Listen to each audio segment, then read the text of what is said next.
a droga com sintoma sistêmico, né?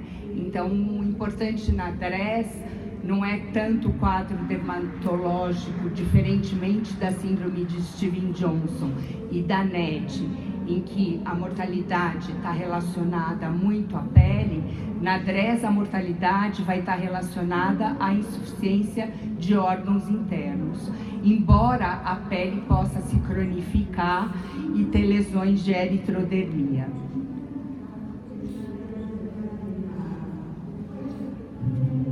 Então, como eu falei, junto com a síndrome de Stevens-Johnson NET, a DRESS é considerada uma erupção medicamentosa grave. Então, são as duas erupções medicamentosas que têm a maior mortalidade, sendo que a mortalidade da DRESS gira em torno de 10%, e aí vai contar em grande parte a insuficiência hepática. A DRESS é ainda uma erupção medicamentosa muitíssimo curiosa, porque ela tem na sua patogênese, ela é multifatorial, e ainda nós conhecemos muito pouco desses fatores multifatoriais, né, como eles interagem entre si. Então, nós vamos ver que a DRESS acontece com um número limitado de drogas, e de forma mais interessante ainda, muitas vezes você retira a droga e o que acontece? Você tem uma resolução que é lenta, e você mesmo retirando a droga, você pode ter uma erupção medicamentosa piorada, né? Uma piora após a retirada da medicação que é a culpada. Um período de incubação muito mais prolongado que as outras erupções medicamentosas, e uma clínica que, além da manifestação cutânea, que é ou um exantema ou uma evolução nos casos mais crônicos e mais graves para eritrodermia, um quadro sistêmico como uma mononucleose. Nos fatores de patogenia, nós vamos ver, como a doutora já falou, né? Ela falou de fatores genéticos. Então, você hoje em dia tem estudos de HLA, que você pode fazer estudos prévios a pessoas que têm determinados HLAs, que são mais predispostas a ter DRESS. Temos alterações na metabolização da droga, a reativação da família dos herpes vírus 6, 7, CMV e Epstein-Barr, fatores imunológicos como a ativação dos linfócitos T da CD8 e a autoimunidade, doenças autoimunes que podem aparecer depois da resolução aguda da DRESS, que são ligadas ao linfócito T regulador. Do ponto de vista de diagnóstico, nós temos dois grandes critérios de diagnóstico. O critério que é utilizado principalmente pelos autores europeus do grupo SCAR, que é norteado pelo grupo francês, e o grupo japonês. Então, aqui é o score apresentado pelo grupo japonês, e aqui o score que é apresentado pelo grupo SCAR, né, que é o mais utilizado na literatura e que vai dizer se a DRESS é provável ou possível nos casos que vão se somando às manifestações tanto dermatológicas como sistêmicas. Nós realizamos, junto com o Dr. João Avazini, no Hospital das Clínicas de São Paulo, um estudo retrospectivo dos doentes que tiveram um diagnóstico de DRESS do período de 2008 a 2012. Os casos suspeitos eram de doentes com exantema maculopapular ou eritrodermia associado a sintoma sistêmico relacionado ao uso de medicamentos. E o score utilizado foi do grupo SCAR, né? E nós só consideramos os casos que tiveram um score do tipo maior ou igual a 5 naquela classificação. Então, são casos definitivos de DRESS. Tá?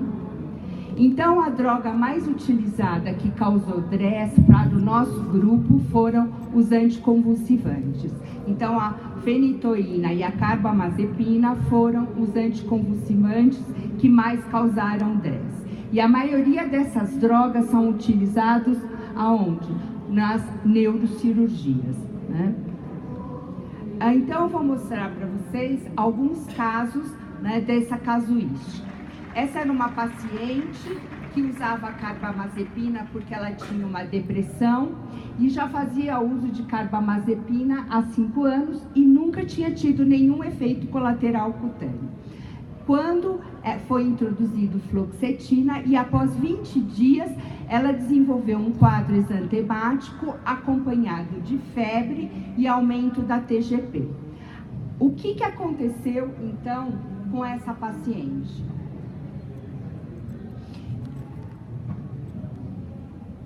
Aí para trás. Então aqui. Então a gente poderia pensar que a droga causadora da DRESS era a fluoxetina, certo? Que foi a droga que foi introduzida mais recentemente. O que não é verdade. Por quê? Porque, na verdade, o que a fluoxetina faz é aumentar o nível sérico da carbamazepina. E isso que causou a DRESS. Então, quando eu mostrei no primeiro diapositivo que as alterações metabólicas fazem parte do quê? Da patogenia da DRESS. Então, isso é muito importante a gente saber, porque senão a gente vai fazer diagnóstico de erupção medicamentosa por uma droga errada. A droga incriminada aí era a carbamazepina e não a fluoxetina, porque ela tem um déficit de metabolização, que não era total, mas com a adição da fluoxetina se agravou.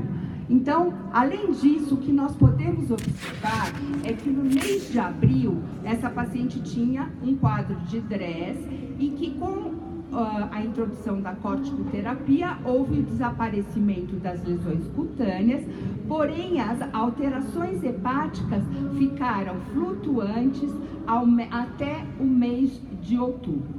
Então, portanto, nós podemos ver que a DRESS, embora você possa ter uma resolução da pele, você pode ter o quê? Uma continuidade de exacerbações dos sintomas sistêmicos. E isso pode acontecer especialmente com o quê? Com as enzimas hepáticas. Essa paciente foi até submetida à biópsia hepática, que sugeriu um quadro de reação medicamentosa hepática.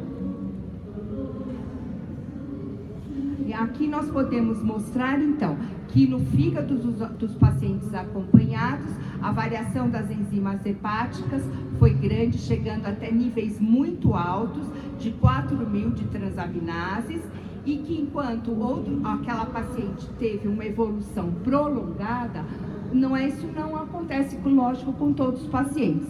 Alguns pacientes, a grande maioria, vai ter uma redução progressiva dos valores das transaminases. Aqui é um outro paciente. Esse paciente é meu paciente de pênfigo foliáceo, que estava tendo o quê? Uma dificuldade de diminuição da corticoterapia sistêmica quando eu resolvi introduzir Dapsona. Eu introduzi a Dapsona e 21 dias depois ele apresentou esse quadro exantemático acompanhado de um edema facial, que é outra característica clínica da DRESS, além do que? Além dos aumentos das enzimas hepáticas e uma linfocitose atípica, outros dos critérios da DRESS que fecharam o diagnóstico de DRESS. Na evolução, esse paciente, o que ele apresentou? Ele apresenta até hoje um quadro de, quer dizer,